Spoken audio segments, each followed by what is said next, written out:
पूर्ण परमात्मा पाप कर्म दंड को भी काट सकता है। अभी तक जिस भी संत व महापुरुष से मिले उन्होंने यही बताया कि पाप कर्म फल भोगने से ही समाप्त होगा। वो प्रभु कौन है जो पाप कर्म को काट देता है, वो काल के बंधन से छुड़वा देता है। उसका क्या नाम है, पूजा की विधि क्या है? कृपया अवश्य सुनिए जगत गुरु तत्वदर्शी संत रामपाल जी महाराज के अमृत वचन। कहने का भाव यह है कि वो तो जो बन चुके। अब पुण्यात्माओं, जब हम सत भक्ति करेंगे और इस साधना के करने से आपके जो पितृ भूत प्रेत आदि बने हुए हैं, और चाहे वो किसी योनि में है, ये पितृ वाली सिस्टम में, तो उनकी भी मोक्ष हो जाएगा आपकी भक्ति करने से। अब पुण्यात्माओं, ये सत्कर मान लेना, ये दास आपको समय अनुसार सब क्रियाएं बताएगा। इन एडवांस करने से आप अपना कर्म बिगाड़ बैठोगे। आप अपनी भक्ति करते रहो और समय आने पर ये सब आपके पितृ वगैरह भी इस साधना से ही इनकी मुक्ति हो जाएगी। अब क्या होता है, जैसे इन्हीं पुराणों में लिखा है कि 1000 ब्राह्मण भोजन कर रहे हों। जैसे इन्होंने पितरों की और भूतों की श्राद्ध की वो विधि बता रखी है। पितरों के लिए भोजन कराओ ब्राह्मणों को तो ऑड नंबर में हो, जैसे 1, 3, 7 यानी 5, 7 ऐसे हो, और बाकी इवन नंबर में हो, ऐसी संख्या में जमाने चाहिए। और इसी विष्णु पुराण में लिखा है कि 1000 ब्राह्मण जिमते हो, भोजन कर रहे हो, और उनके सामने एक योगी माने भगत, सच्चा भगत, सत्साधक, सत साधना करने वाला परम अक्षर परमात्मा का जो साधक है वो वास्तव में भगत योगी होता है। योगी का अर्थ ये नहीं ये पेट का पानी हला के दिखा दे आसन उसन कर रहा हो ना, ये योगी नहीं। ये तो एक वो है अपनी, समझ लो ये प्राकृतिक चिकित्सक कह सकते हैं, वो योगी है। योगी का अर्थ होता है भक्त, परमात्मा से मिलने की जो कोशिश कर रहा है वो योगी है, भक्त यानी सच्चा साधक। ये देखिएगा श्री विष्णु पुराण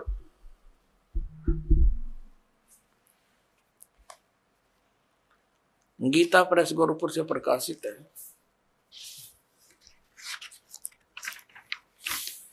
इसके अनुवादक हैं मुनीलाल गुप्त।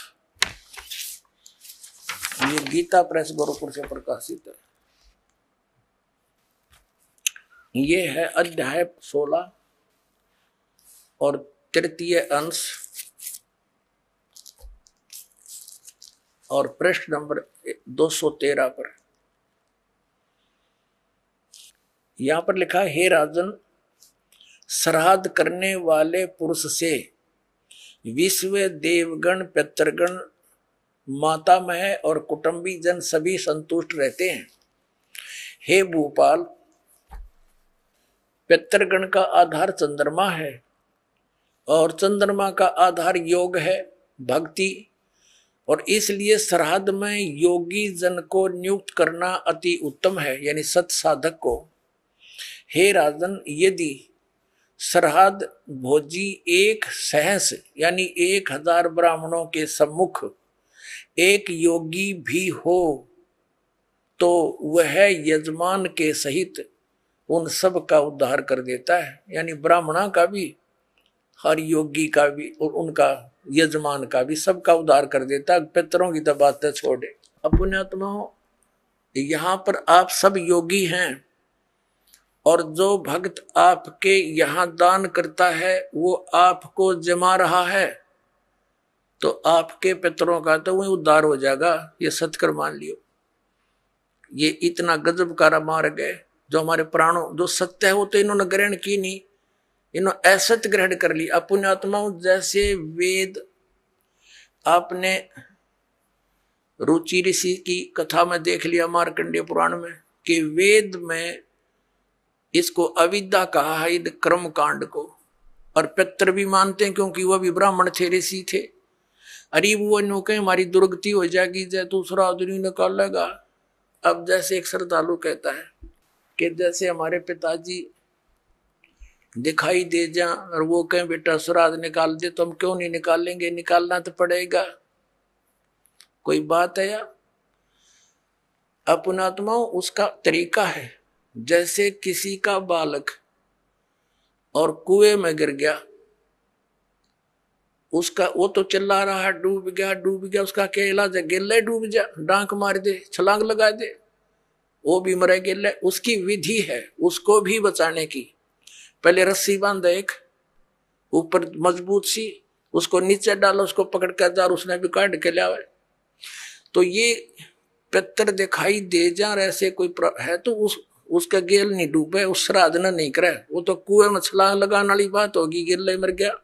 उसके लिए ये रस्सा है जो दास आपको देगा। ये सत भक्ति करो, इस तरह ये दान धर्म करो, और उन पितरा का भी सब कहेगा उद्धार अपने आप होता चलेगा। ये आपने पढ़ भी लिया, क्योंकि सत साधक ये भक्त है, या लाखों योगी जी में एक महीने के अंदर आकर के हैं, और फिर वो एक कह के जमान में इतना लाभ बता रहे। तो ये तत्व ज्ञान और शास्त्र अनुकूल साधना, इससे आपका भी कल्याण और आपके पितरों का भी। अब जैसे आप जी ने अभी सुना कि वेद में इसको मूर्खा की साधना बताई है, तो बिल्कुल ठीक है। तो वेद क्या है? ये परमात्मा का विधान है, ये परमात्मा का आदेश है। और जो हमारे पुराणों में जो लिखा है वो पितरों का या ब्रह्मा जी का या किसी तरह से मंदालसा या कौन थी बता, इससे की बात ने साची मान ली, सब ने इसी तरह करने लगे। और या किसी अन्य ऋषि का दिया हुआ आदेश है, इसका पालन हमने नहीं करना। जैसे एक समय एक व्यक्ति की दोस्ती दरोगा से थी, थानेदार से, SHO से, और उस व्यक्ति का जो साथी था पड़ोसी उसको बहुत दुखी कर रहा था। उसने अपने मित्र दरोगा जी से कहा कि भाई दरोगा जी, ऐसे ऐसे मेरा पड़ोस में है, साथ वाला मकान में, बहुत परेशान करता है, सारा कुछ कह लिया, पंचायत भी कर ली, नहीं मान रहा, क्या करूं? अब दरोगा जी ने कहा उसका मार लट सर में माफ देख लूंगा। दरोगा जी के आदेश न लेकर उसकी आज्ञा का पालन कर दिया। उसने ये सोच कर आप संभाल लेगा, उस अपने पड़ोसी के साथ झगड़ा ठान लिया, लट्ठम लट्ठा हो गया, उसका सर में लठ लग गया, वो मर गया पड़ोसी। अब वो SHO वहां का प्रभारी था, वो ले उसी को पकड़कर हवालात में दे दिया, सजाए मौत होगी उसकी। अब राजा का विधान था किसी का लठ मारेगा और मर गया तो उसकी सजा होगी मौत, और वो विधान तोड़ दिया उस व्यक्ति ने। अपने मित्र एक अधिकारी की आज्ञा का पालन कर लिया, जिससे राजा का विधान टूट गया, वो दंडित हुआ। इसी प्रकार इन पुराणों में लिखा हुआ जो आदेश है ये दरोगा जी का समझ लो इन पुराणों में। और वेदों में संविधान समझो भगवान का संविधान अगर तोड़ दिया इन दरोगा जी के कहने से, पुराणों के या इन नकली धर्म गुरुओं के कहने से, इन शास्त्र विरुद्ध साधना कराने वाले आचार्य और शंकराचार्यों के आदेश से हमने ये क्रिया कर ली, तो हम दंडित होंगे, हम पितर ही बनेंगे, यानी मौत की सजा मौत की मिलेगी। तो ऐसी गलती हम तो ना करें भाई, और करियो भी मत। एक जीवित उदाहरण दास आपको देता है। मेरे पूज्य गुरुदेव जी ब्राह्मण वर्ण में जन्मे थे। हरियाणा के अंदर जिला भिवानी चरखी दादरी के पास एक पैंतावास गांव है, बड़ा पैंतावास, वहां वो रहते थे, किसान का काम करते थे, वर्ण ब्राह्मण है।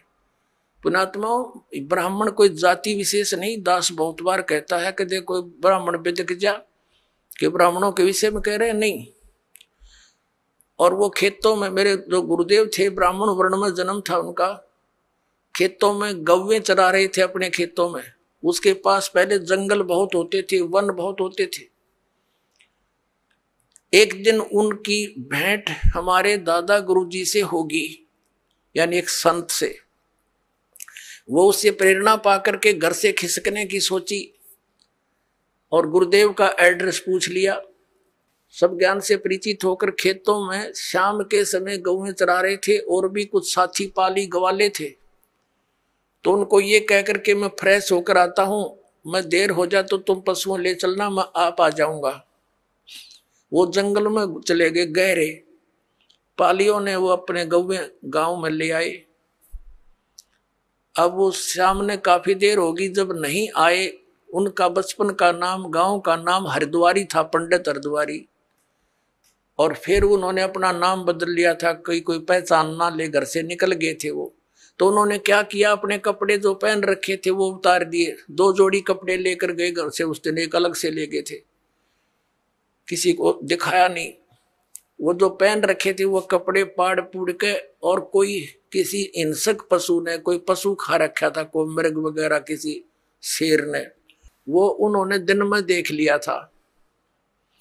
उसके ऊपर घेर के कपड़े और निकल गए, रातों रात हरिद्वार पहुंच गए। अब उन घर वालों ने इंतजार की, 1-2 घंटा, फिर पूछा उन पालियों से, हरिद्वारी नहीं आया। वो कहने लगे, वो यूं कह रहा था मैं फ्रेश होकर हूं, तुम चलो। उन बच्चों को साथ लेकर गए, बताया कहां से प्रवेश हुआ था, किधर गया था। जाकर ऐसी पहले टॉर्च टार्च होती नहीं थी, लालटेन दीपक से ले रखे हाथों में, गए देखा, रहे यू तो बच्चा खा रखा है, ओहो ये तो किसी हिंसक पशु ने खा लिया, रहे मर गया मर गया। अंधे हो गए, रोन लाग गए, दूर तय अंधेरा सा था। वो आड़ जो पशु के हुए और कपड़े इकट्ठे करके रात ने दाग दे दिया, अग मर गया। फिर उसकी 13वीं शुरू हुई। पहले तो आए महीने का लठ गड्ढा करता है, वो आए महीना ब्राह्मण जी में करते। अब वो ब्राह्मण न्यारे हैं जो कर्म कांड करने वाले, तो वो सारा काम कर दिया, वर्षी भी बना मनु दी। और फिर हो गए श्राद्ध शुरू है कि यू थारा बे औलादा मर गया, निसंतान मरा हुआ है और इसकी अच्छी सेवा करनी चाहिए, नहीं तो क्योंकि तुम इनका हक खा रही हो। जमीन थी इनके नाम, और वो बन रहे भक्त, संत बन गए, दुनिया का उद्धार करें। एक बार जब मेरे पूज्य गुरुदेव जी 105-6 वर्ष के हो गए, सतलोक जाने की तैयारी हुई। तलवंडी भाई, फिरोजपुर जिला पंजाब में उनका आश्रम, एक इसमें खन्ना के अंदर था, एक मोगा के अंदर था, एक नजफगढ़ आश्रम था। तो तलवंडी भाई वो ज्यादा रहते थे, तो वहां से दास को उसमें आदेश दे रखा था नाम देने का। बहुत से शिष्य भी उनकी प्रेजेंस में दास के हो गए थे। 2 बच्चों की सेवा लगा रखी थी, उनकी सेवा में छोड़ रखे थे। तो उनका संदेशा आया कि गुरुजी यहाँ पैंतावास आ चुके हैं। तो दास भी पहुंच गया 3-4 भक्तों को लेकर गाड़ी से। वहां देखा वो गुरुजी बैठे, प्रणाम हुआ। फिर उनकी एक भाभी जी थी, वो 92 वर्ष की हो रही थी, 92 ईयर ओल्ड थी। उससे बातचीत हुई। हमने उनसे पूछा कि माता जी, जब हमारे गुरुदेव यहां से चले गए तुमने क्या सोचा पीछे थे? वो कहने लगी, जी मैंने तो ये सुना था कि ये इनकी मृत्यु होगी। तेरा एक देवर था और वो ऐसे ऐसे जंगल में किसी पक्षी ने, पशु ने खा लिया था, हिंसक ने। और मैं आई जब तक इसके श्राद्ध निकला करते, और 70 श्राद्ध मैंने अपने हाथ से निकाल रखे इसके। और जब भी कभी कोई ऊक चूक घर में हो जाती, पशुओं में कोई हानि होती, फसल में हानि होती, हम अपने गुरुजी ब्राह्मण के पास जाते थे, उससे जंतु पितरा पुत्रा पढ़वाते थे। वो क्या कहा करता कि तुम्हारा अर्धवारी निसंतान मरा हुआ है और वो तुमने सिद्ध है, तुमने हानि करता है, उसके 5 कपड़े बनवाओ, उसके श्राद्ध अच्छी तरह निकलवाओ और उसका फलाना कर दो। वो जो कुछ भी कहता वो सारा करते हम। और फिर भी यूं कहता इनका ठीक से श्राद्ध नहीं, अगली बार मैं करूंगा अच्छी तरह। 70 तो श्राद्ध करवा दिया, यूं बैठा न्यू का न्यू। अब मैं कहने लगा, माता जी देखो गीता जी में मना कर रखा है 9वें अध्याय के 25वें श्लोक में कि भूत पूजनीय भूत बनेंगे, पितर पूजनीय पितर बनेंगे, ये पूजा नहीं करनी चाहिए। अरे यो आपके सामने जीवित उदाहरण रहा, ये मूर्ख बना रहे थे आपको। और वो साधना को वो कोई सच्ची बात थी इन लोगों की? ये तो ईब तो अब तो छोड़ देना इसको। ने बोली ना भाई, या तो पुरानी लाग है, नो के छूटे है, बाढ़ में पड़ो फिर भी ना छूटे, तो हद कर दी भाई। आंखों देख रही है, आपसे कह रही है कि मैंने इसके 70 श्राद्ध निकाल लिए, पिंड भी भरवा लिए, नो बोलो पितर बन गया ही।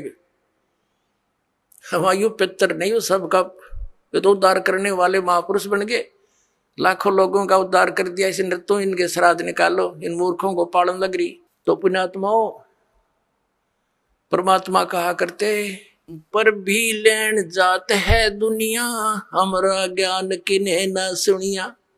ये वहां धक्के खान जाओ तीर्थों पर, वहां पता नहीं कहाँ का, हमारा ज्ञान किसी ने नहीं सुना। अपने आत्माओं, ये तीर्थ कैसे बने? अब जैसे अमरनाथ धाम है, ये कैसे बना?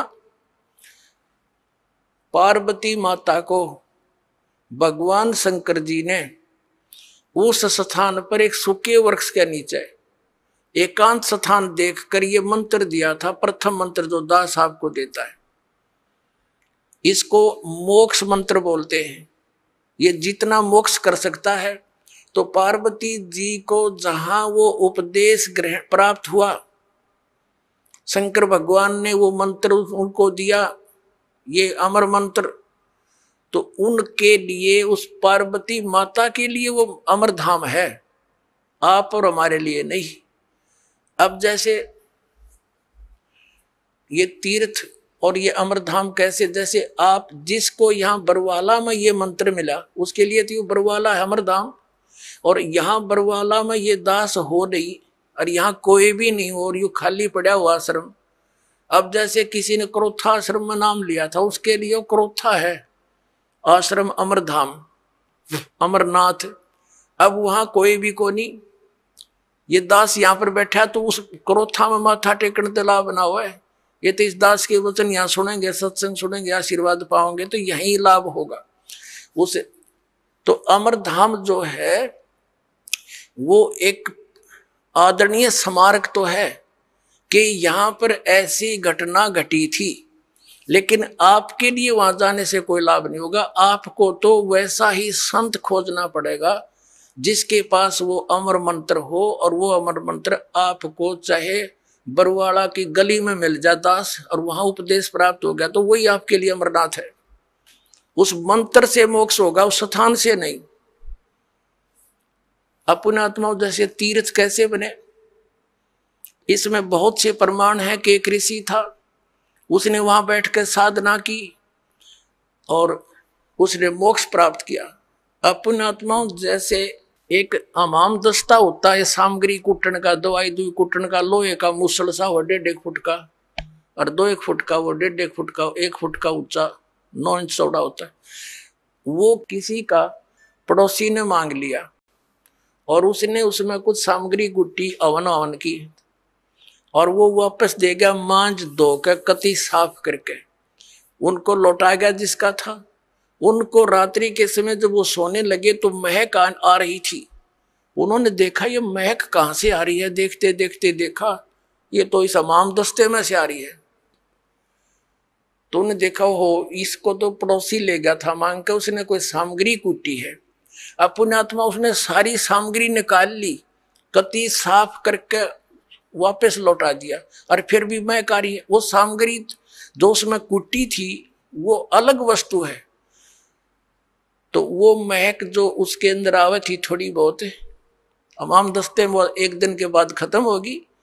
अब ये तीर्थ एक हमाम दस्ता समझो, और जैसे उस ऋषि ने उसमें सामग्री कूटी, यानी वो साधना वहां बैठकर की, वो सारी कमाई लेकर अपने उस धाम को चला गया जहां उसने उस साधना से जाना था। वो तीर्थ तो एक हमाम दस्ता है, उड़े 1-2 महीने 1-2 साल उसमें महक सी आवे, क्योंकि जहां संत ने साधना की होती है कुछ देर राहत मिलती है, लेकिन वो सामग्री वाला काम नहीं हो सकता। अब जैसे वो इतनी सामग्री कूटनी पड़ेगी उसमें महक अच्छी रोज लेने के लिए, यानी सत्य साधना आप कहीं बैठकर कर लो, जैसे उस ऋषि ने की। आप अपने घर पे करोगे, आपके लिए वो तीर्थ आपका घर है, ना कि वो स्थान जहां पर किसी अन्य ने साधना की। वहां देखने जाने से हमें क्या लाभ होगा? जैसे ये दास पहले नगर नगर में सत्संग करने लगा, तो जहां किसी ने सत्संग सुना, उपदेश ले लिया, और वहां हम भट्ठी बना करके खीर बनाते, हलवा बनाते, सब्जी बनाते थे, और वहां से हम अगले शहर में चले गए, और फिर कोई व्यक्ति ये बताने किसी को साथ लेकर जावे कि देखो यहाँ महाराज रामपाल का सत्संग हुआ था, यहाँ खीर बनी थी, यहाँ हलवा बना था, यहाँ बैठकर खावे थे। बुआ ना तो रामपाल वहां पर ना, वहां पर खीर ना हलवा, वो तो सूखी भट्ठी दिखानी है। हलवा और रामपाल जहां मिलेगा उड़े माल मिलेगा भाई। इसी प्रकार समझ लो इन तीर्थों और व्रतों को। तो ये सतलोक आश्रम आपके लिए उन सब धामों और तीर्थों का काम करेगा। यहाँ आओ, अपना कल्याण करवाओ। बोलो सतगुरुदेव।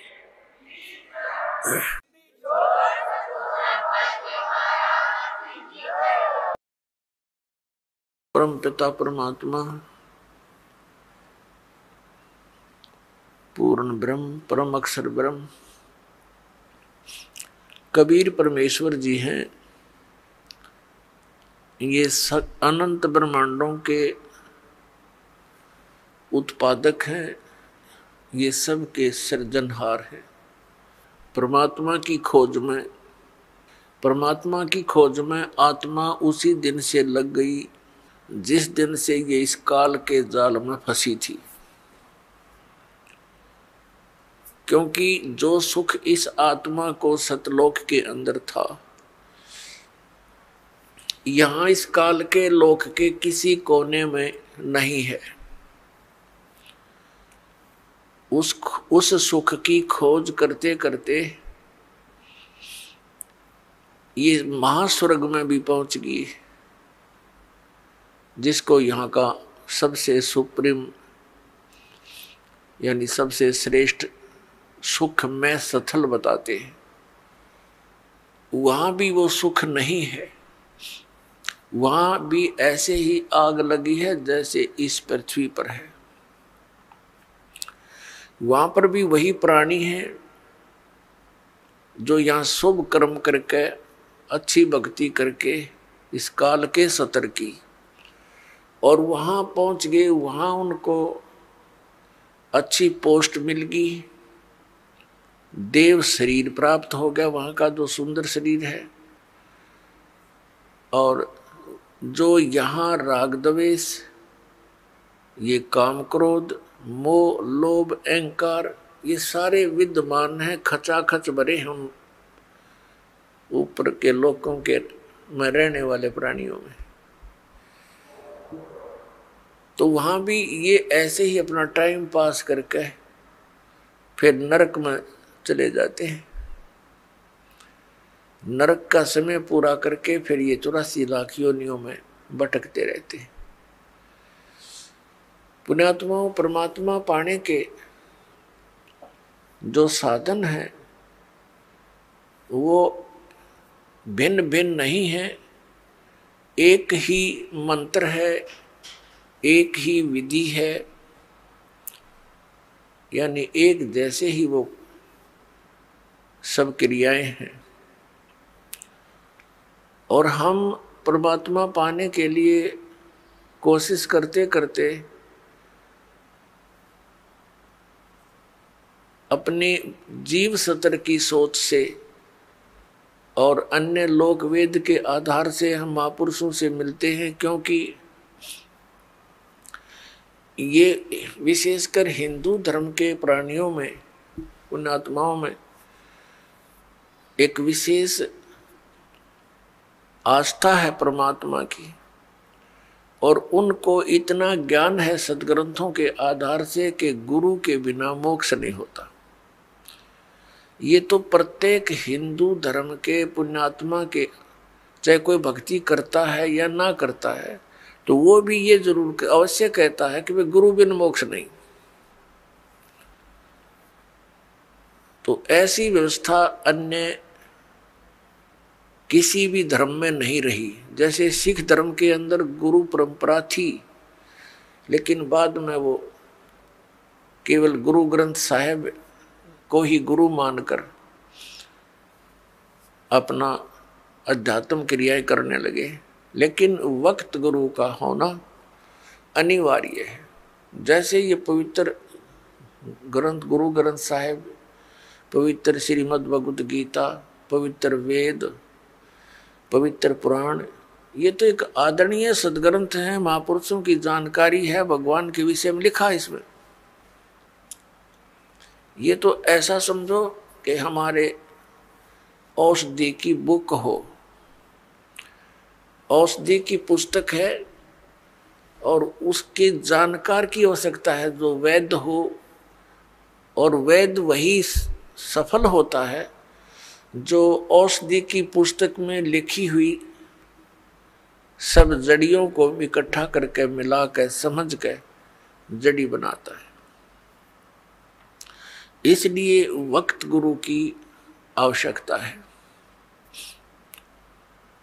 तो पुण्यात्माओं, इस धारणा के अनुसार इस आवश्यकता की पूर्ति के लिए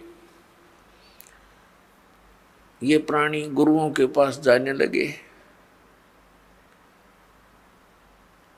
अब श्रद्धालु को कोई ज्ञान नहीं होता, क्योंकि वो तो जिज्ञासु होता है। जैसा भी उसके गुरुजी साधना करने को कहते हैं वो समर्पित होता है, वैसे ही करता है। तो पुण्यात्मा सभी भक्ति भी कर रहे हैं और बुराइयां ज्यों की तो बढ़ रही है। काम, क्रोध, लोभ, मोह, अहंकार, किसी के अंदर भी कमी नहीं बनी। इसका कारण क्या है कि पूर्ण संत ना मिलने से तो कभी भी ये शांति इस समाज में, इस लोक में नहीं हो सकती। 600 वर्ष पहले परमात्मा आए थे, स्वयं एक संत की भूमिका करके चले गए और साथ में एक जुलाहे का कार्य भी किया करते थे, ये प्रमाणित करने के लिए कि वही परमात्मा पाने के लिए, क्योंकि उसमें भ्रम फैला हुआ था कि ब्राह्मण वर्ग ही भक्ति के अधिकारी हैं। बाकियों को तो इन्होंने ऐसे लगा दिया था, श्राद्ध श्रूद निकालन खातिर क्रियाओं में उलझा दिया था। और विशेषकर यही माना जाता था कि ब्राह्मण ऋषि महर्षि घर त्याग कर चला गया जो व्यक्ति वही परमात्मा पा सकता है, या घना बड़ा सेठ धन दान करता हो। तो परमात्मा ने सब शंकाओं का निवारण करने के लिए एक शूद्र जाति में रहना पड़ा। उस समय छुआछूत चरम सीमा पर थी, अत्यधिक छुआछूत थी। ब्राह्मण लोग शूद्रों को निकट भी नहीं आने देते थे, दूर से बात करते थे। और उस समय परमात्मा एक जुलाहा जाति के अंदर रहे। वैसे तो उनका जन्म नहीं हुआ था, सतलोक से आए थे, सहशरीर आए थे। एक नवजात शिशु का रूप धारण किया था कमल के फूल पर, बाहर एक तालाब सरोवर के अंदर। वहां से एक नीरू नीमा नाम के जुलाहा दंपति उठा ले गए थे और वहां परमात्मा की परवरिश लीला होने से और फिर जुलाहे का कार्य करते हुए जनता को ज्ञान भी देते थे, भक्तों को यथार्थ ज्ञान समझाते थे, सूक्ष्म वेद का प्रचार करते थे। वो यही हमें ये प्रमाणित करने आए थे, एक उदाहरण देने आए थे कि परमात्मा पाने के लिए जाति और धर्म और कर्म, यानी जैसे कोई ज़्यादा बड़ा सेठ यानी धन अधिक या कम, ये इसके लिए कोई मायने नहीं रखता। गुरु पूरा हो और शिष्य सूरा हो, सूरमा। सूरमा का अर्थ है कि इस भक्ति मार्ग पर जो प्राणी लगता है तो उसकी सब क्रियाएं अन्य संसारिक व्यक्तियों से भिन्न होती है, तो उसमें हमारा समाज बाधा करता है। और जो उन बाधाओं की परवाह ना करते हुए आगे बढ़ता है इस भक्ति मार्ग पर, वो सूरवीर होता है। कौन कौन थे सूरवीर? जो आप जी को बहुत, जिनका ज्ञान है, सुप्रसिद्ध है। दरु थे सूरवीर, प्रहलाद थे सूरवीर, और मीराबाई थी सूरवीर, और स्वयं परमात्मा तो वो मालिक थे ही थे, वो तो सूरवीरों के सूरवीर और सब भगवानों के भगवान कबीर परमेश्वर जी। और अब वर्तमान में ये दास देख रहा है कि मेरे इस परमात्मा के ज्ञान से परिचित इस दास के अनुयायी ये सूरवीर।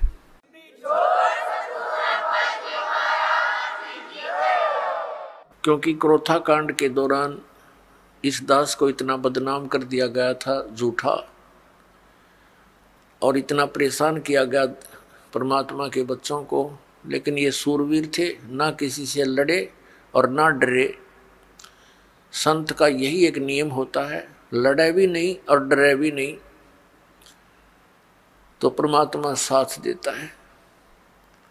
आज हम सफल हुए, पूरा विश्व के अंदर ये ज्ञान जाएगा, परमात्मा का साथ हमारे साथ रहा और रहेगा, क्योंकि ये काम उसी परमात्मा ने शुरू करवाया है। ना हमारा कोई खानदानी पेशा, ना दादे परदादे माता पिता ने कभी यो काम कराया, ना दास को ये मजदूरी दी, तो दास का उसी दिन से ये अटल इरादा बन गया था, सिर जाओ चाहे डट जाओ, परमात्मा के चरणों में ये शीश जावे तो सफल हो। तो पुण्यात्मा,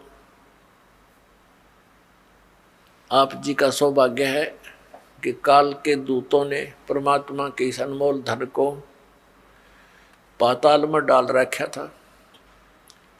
यानी ये समझ लो कूड़े के ढेर में घना नीचे दबा रखा था। अब दास पे कृपा हुई, रजा मालिक कबीर भगवान का साथ दास के साथ है, तो अब ये धन आपके रूबरू हो पाया है। इतने संघर्ष के बाद सन 1994 में दास को परमात्मा ने आदेश दिया था, गुरुदेव ने, दीक्षा उपदेश और सत्संग करने का, और आज सन 2012 हो गया, लगभग 18 वर्ष हो गए संघर्ष करते ने। -0 से भक्ति को ऊपर उभारा है परमात्मा कबीर जी की दया से। बिल्कुल नामो निशान नहीं था, ना भगवान का ना भक्ति का। परमात्मा के लिए तरफ सभी रहे थे। जैसे ये दास पहले हनुमान पुजारी था और मंगलवार का व्रत रखता था। सालासर एक मंदिर है हनुमान जी का, और उसमें इसी बूढ़ी सी मूर्ति रख रखी है। ये भगवान, अब हंसी आती है अपने कर्मों पे। काली सी मूर्ति में बना दी किसी ने, फिर देखा देखी जान लग गए, वहाँ धक्के खाया करते हम। बता, काल ने ऐसा जुल्म करवा रखा है। तत्व ज्ञान का तो नामो निशान मिटा दिया, और कोरी बकवाद समाज में बर्बादी झूठे गुरुओं द्वारा। तो पुण्यात्माओं, या मेर हुई भगवान की। कहीं आप देखा करते 4 ईंटें लगा रखी हैं, उस पर कुत्ते मुत्ते वहीं बैठे, और उन वहाँ हम माथा टेकने जाएं, और तेरा गजब भैया। कोई वहाँ से सारा दिन रो कर मर जाए, कोई नो कहने वाला नहीं क्यों रो रहा है पत्थर के आगे। तो इसलिए वक्त गुरु की आवश्यकता होती है, और उसके ज्ञान के आधार से भक्ति साधना करने से कल्याण हो जाता है। अब ये कितनी बुराई बढ़ गई शराब मांस तंबाकू की, और इसको विकास मानते हैं हम कि बड़ी बड़ी कोठी हो, कार हो, और घूटी सूटी लावें, और फिर विवाह के अंदर एक अलग से ड्रामा रच दे। पुण्यात्माओं, ये भक्ति मार्ग में नहीं चलेगा। ठीक है, संसार भक्ति नहीं करता, वो कुछ करो, वो तो इस विद्यालय के वो विद्यार्थी ही नहीं है, ये विद्यार्थियों के लिए लागू है कि ना बीड़ी पीवे, ना तम्बाकू प्रयोग करे किसी भी तरीके से, ना मांस खावे और ना शराब प्रयोग करे, और न ही ये ड्रामेबाजी करे, ना जन्मदिन मनाना, ना कोई ऐसे ब्याह के अंदर बकवाद करनी। सिंपल ब्याह करो बच्चों, आप भगत बन कर देखो कितना आनंद आवेगा। देखो लोग दिखावा ड्रामा कितना कर ले, इसका अंत नहीं। शुरुआत हमने देखी, किसी ने 1100 रुपये दान के दे दिए, सारा गांव में चर्चा हुआ करती। फिर 2100 दे दिए एक ने, वो फेल हो गया। फिर एक ने 5100 दे दिए, वो फिर 21 वाला फेल हो गया। फिर एक ने 11,000 दे दिए अपनी लड़की के दान में, और एक मोटरसाइकिल दे दी, फिर कार दे दी। तो ये एक बकवाद है बेमतलब की। बच्चे को परमात्मा से जोड़ दिया जाए, परमात्मा का नाम लेकर, और ये राम नाम का दहेज बेटी ने दे दे, ये सदा साथ देगा। एक टाइम हमने कुछ दे भी दिया बच्चे को, क्या कितने दिन उससे वो गुजारा कर सकती है। और फिर गरीब की बेटी अमीर की बेटी को देखकर मायूस हो जाती है, उसको ना जाने कितना दुख होता है। तो इस तरह की ये बकवादें हमने समाज से खत्म करनी पड़ेंगी, खासकर भगत समाज को तो इसमें अग्रसर होना ही पड़ेगा। इस दास के संघर्ष में आपने सहयोग देना पड़ेगा। ये बिल्कुल गलत है, भक्ति बाधक है। जिसके 2-3 लड़की हो जाती, नींद आराम हो जाती है उस माता पिता की, और लड़की इसी कारण से हमारे लिए बोझ बन गई। एक गऊ जैसी आत्मा होती है बेटी की। हमने खूब देखा है, बेटा और बेटी रोटी खा रही है, माता पिता कोई बोलता है बेटे को एक वो काम कर, वैसे भी कहा ये काम करिए, बेटा तो कहेगा को नहीं करता, और बेटी रोटी खा रही होगी ना, खाना छोड़कर उठ कर चल पड़ेगी, उस काम को करके आओगी। अब ये हमें बोझ क्यों बनाई? अपने ड्रामाबाजी से, अपनी बकवादों से, दहेज के कारण।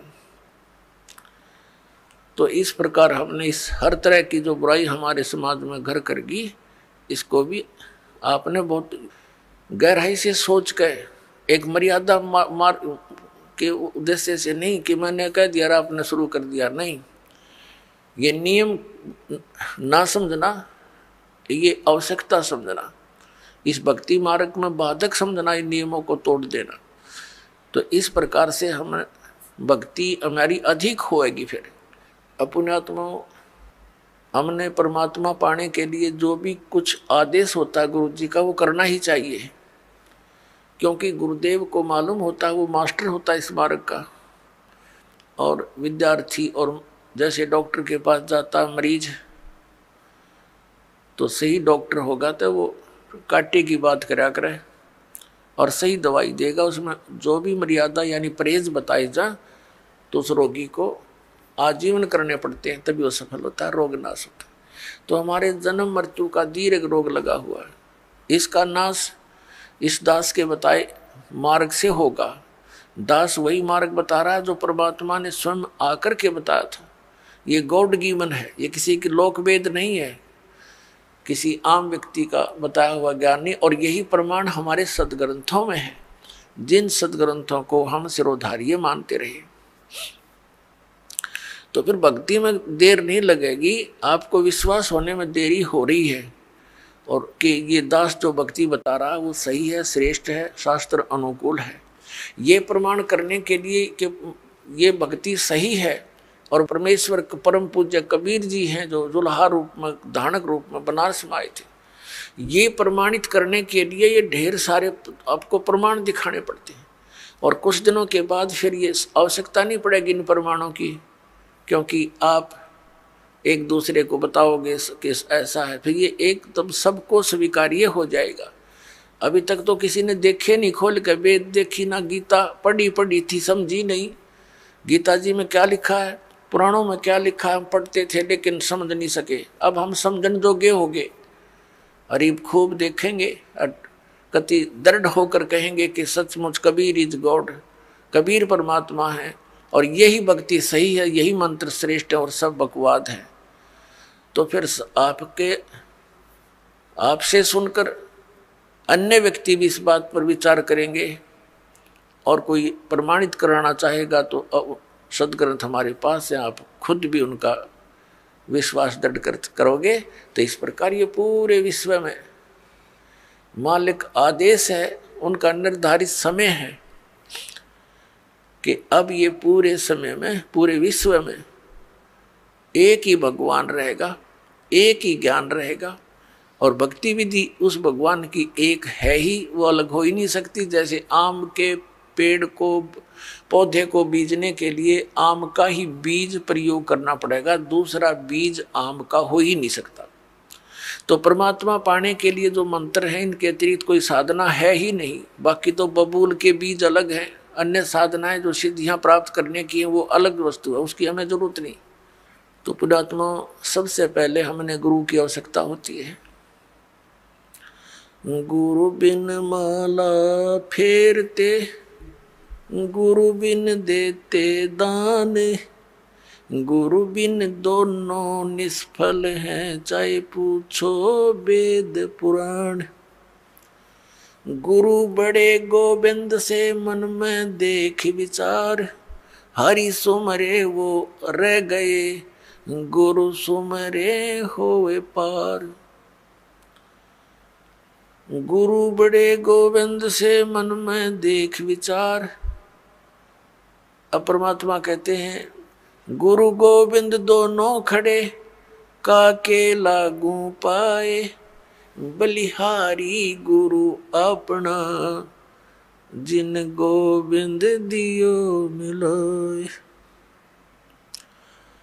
7 द्वीप 9 खंड में गुरु से बड़ा ना कोई, करता करे न कर सके, गुरु करे सो होवे। सतगुरु के उपदेश का लाया एक विचार, जय सतगुरु मिलते नहीं, जाते नरक द्वार। नरक द्वार में दूत सब करते खेचा तान, उनसे कभू ना छूटते, फिर फिरते चारों खानी। 4 खानी में भरमते, कबहू ना लगते पार, सो फेरा सब मिट गया, मेरे सतगुरु के उपकार। 7 समुद्र की मसी करूं, लेखनी करूं बन राय, धरती का कागज करूं, गुरु गुण लिख्यो न जाए। गुरु गोविंद कर जानियो, रहियो शब्द समाए, मिले जब दंडवत बंदगी, नहीं पल पल ध्यान लगावे।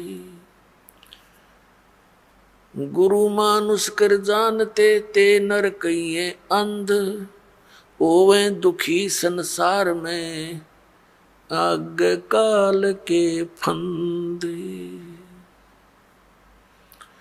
गुरु को मानुष जो गिने, और करे चरणामृत को पान, ते नर नरक में जाएंगे, युग युग होवे समान। पुण्यात्माओं, परमात्मा ने गुरु जी के ऊपर गुरु की महिमा का, गुरु के महत्व को कितनी गहरे शब्दों में समझाने की चेष्टा की है।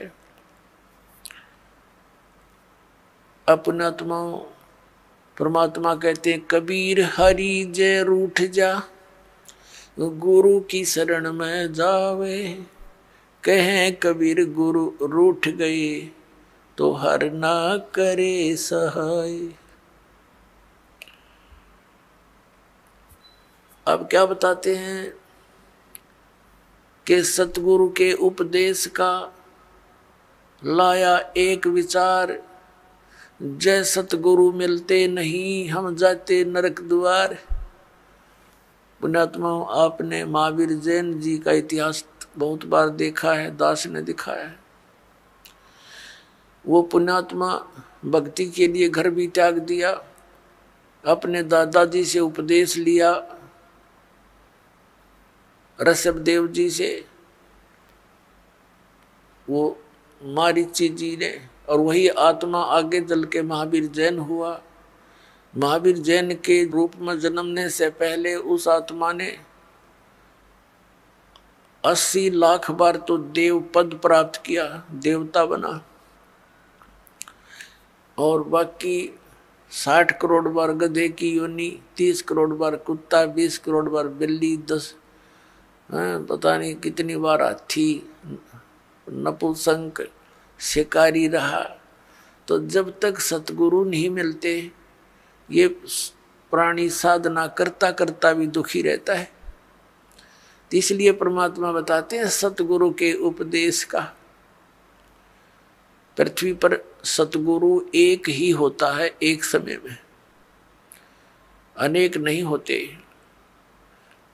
जैसे परमात्मा स्वयं आए थे कबीर जी, वो अकेले ही, पर वो तो परमात्मा भी थे और सतगुरु भी थे, वो तो सर्वे सवा थे। और उस समय 64 लाख शिष्य थे मालिक के।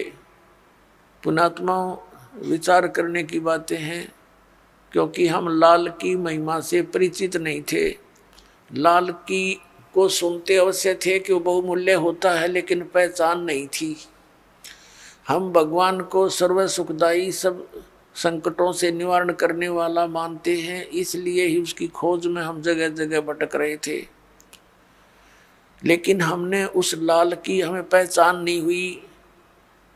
उन स्वार्थी लोगों ने कौड़ी को हमें लाल बताकर हमारे को दे दिया। हम उन कौड़ियों को लाल समझकर गठड़ी बांधे फिरे थे। अब दास को पता चला, परख हुई, लाल और लालड़ी को परख करने की बुद्धि दी भगवान ने, और वही दास ने आपके साथ कर दी। आपको भी लाल परखने योग्य ज्ञान दे दिया। तो पहले हम साधना ठीक ना करके कितने कष्ट उठाए,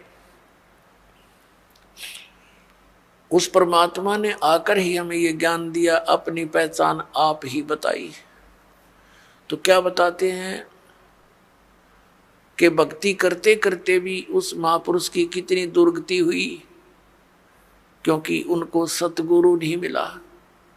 600 वर्ष पहले परमात्मा स्वयं आए थे, 64 लाख शिष्य हुए उनके,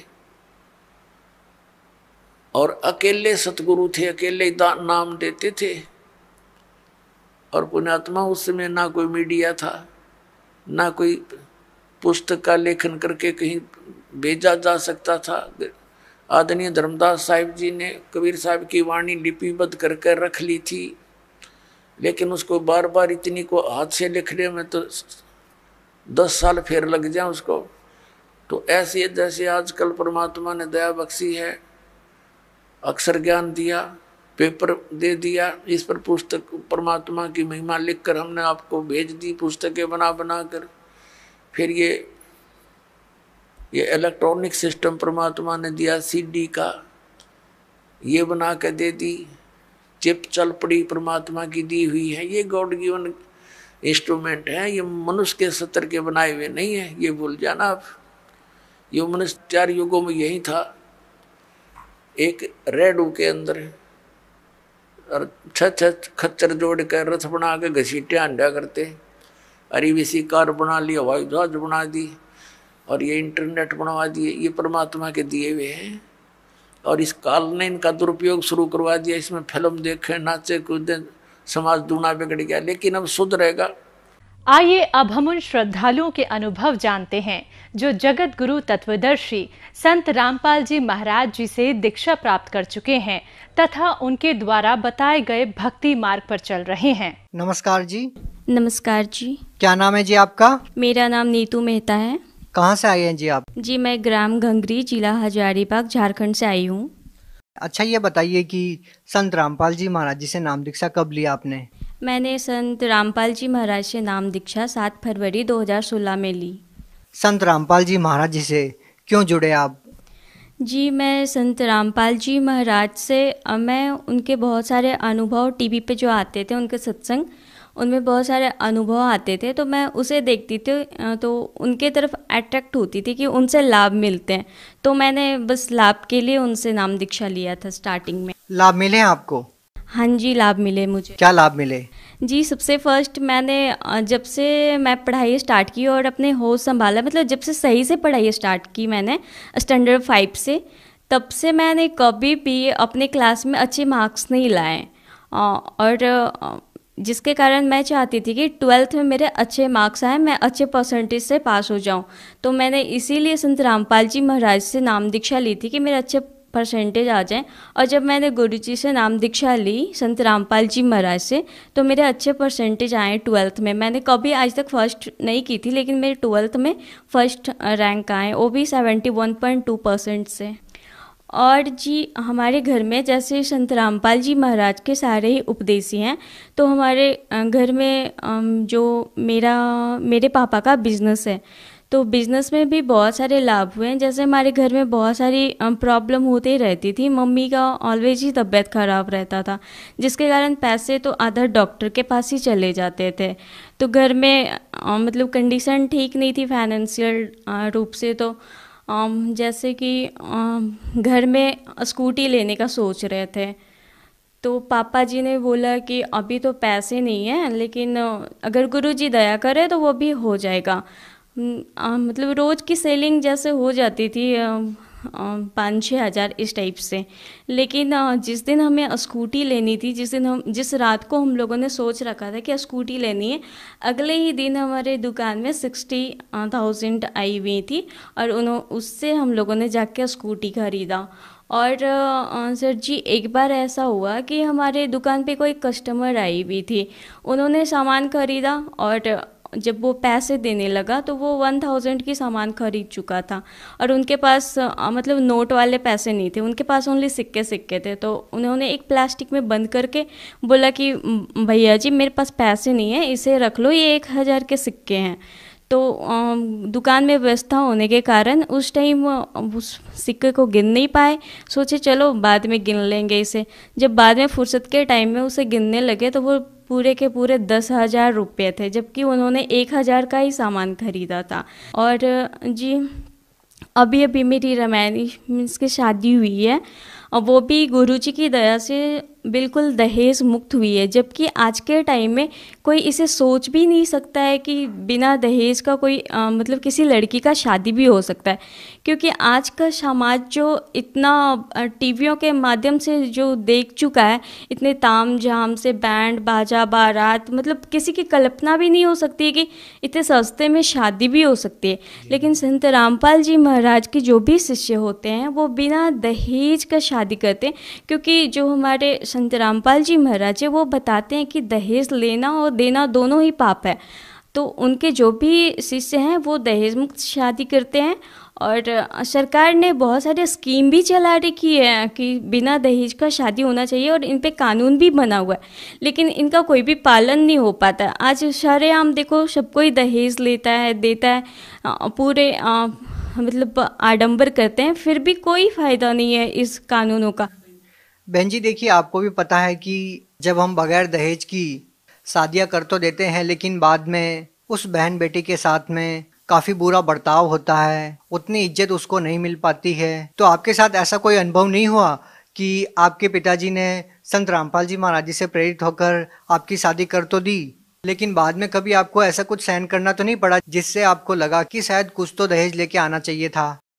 जी नहीं, मुझे ऐसा बिल्कुल भी नहीं फील हुआ कि मुझे दहेज लेके आना चाहिए था, या फिर मेरे ससुराल से बिल्कुल भी टॉर्चर नहीं किया गया कि तुम्हें क्या लेकर आना है, नहीं लेकर आना है। जो भी वहाँ है उस पर हम खुश हैं।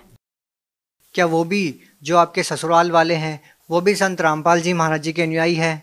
जी, मेरे जो हस्बैंड है वो उपदेशी हैं और घर में 1-2 मेंबर जो हैं वो उपदेशी हैं। तो आपका कहना है कि जो दहेज रहित शादी आपकी हुई है, इस प्रकार का समाज तैयार हो रहा है कि बेटियां जो बोझ बनी रहती थी माता पिता पर, माँ बाप पर, अब वो बोझ नहीं है और माँ बाप खुशहाली से अपने बेटियों की शादियां कर रहे हैं। हाँ जी, बिल्कुल। माँ बाप पे बिल्कुल भी बोझ नहीं है अब बेटियाँ, जो भी संत रामपाल जी महाराज से प्रेरित होकर अपनी बेटियों की शादी करवा रहे हैं। सरकार ने जो अपनी मुहिम चला रखी है, बेटी बचाओ बेटी पढ़ाओ, उसके अंतर्गत लोग बेटी को अब बचा भी रहे हैं और पढ़ा भी रहे हैं, लेकिन फिर भी जब फाइनली टाइम आता है उनका शादी का, तो लोग लाखों रुपए दहेज देते हैं और दहेज देने के बाद भी बेटियां सुरक्षित नहीं है। जब भी देखो रोज अखबार में आते हैं कि आज किसी बहन ने फांसी लगा लिया, किसी ने जहर खा लिया, या फिर ससुराल वालों ने उनके साथ टॉर्चर किया है कि तुमने दहेज लेकर क्यों नहीं आया। तो संत रामपाल जी महाराज ने जो समाज तैयार किया है उसमें इन सब का कोई भी झंझट नहीं है। परमात्मा ने, संत रामपाल जी महाराज ने हमें ज्ञान बताया है कि इस समस्या का समाधान भी संत रामपाल जी महाराज ने निकाला है कि बिना दहेज का शादी करना है। अच्छा, एक और बात आप बताइए कि संत रामपाल जी महाराज जी जो भक्ति विधि बता रहे हैं वो अन्य धर्मगुरुओं से किस प्रकार से अलग है? जी, जो संत रामपाल जी महाराज भक्ति विधि बताते हैं वो अन्य धर्मगुरुओं से इस प्रकार से अलग है।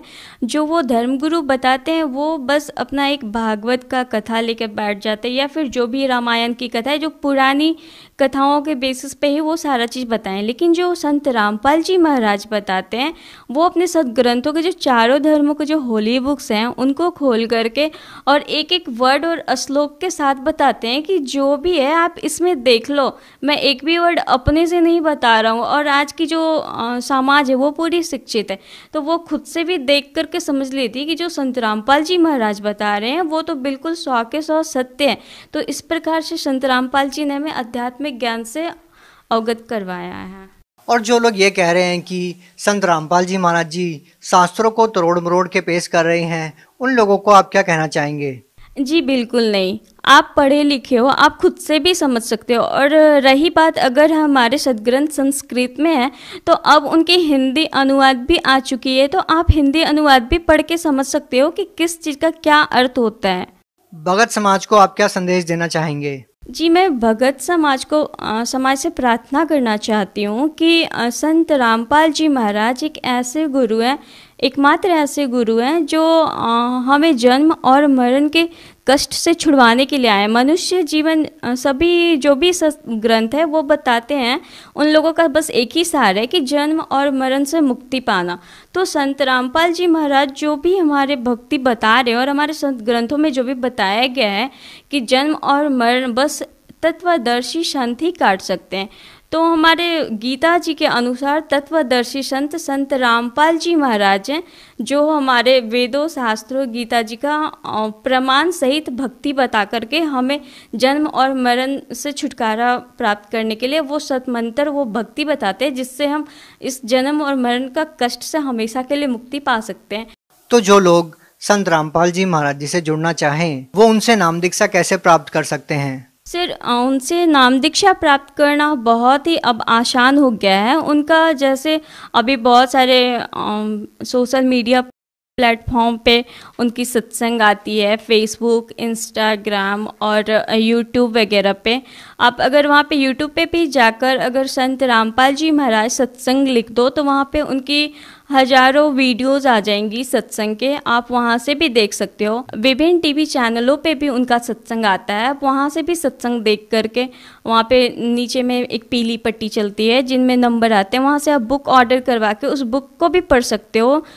अभी पूरे भारत में ही नहीं, विश्व में भी कई देशों में संत रामपाल जी महाराज के आश्रम खुले हुए हैं, जहाँ से आप जो भी आपके नज़दीकी नामदान केंद्र है वहाँ पे जाकर उनसे नाम दीक्षा ले सकते हैं। जी बहुत बहुत धन्यवाद सत साहिब जी।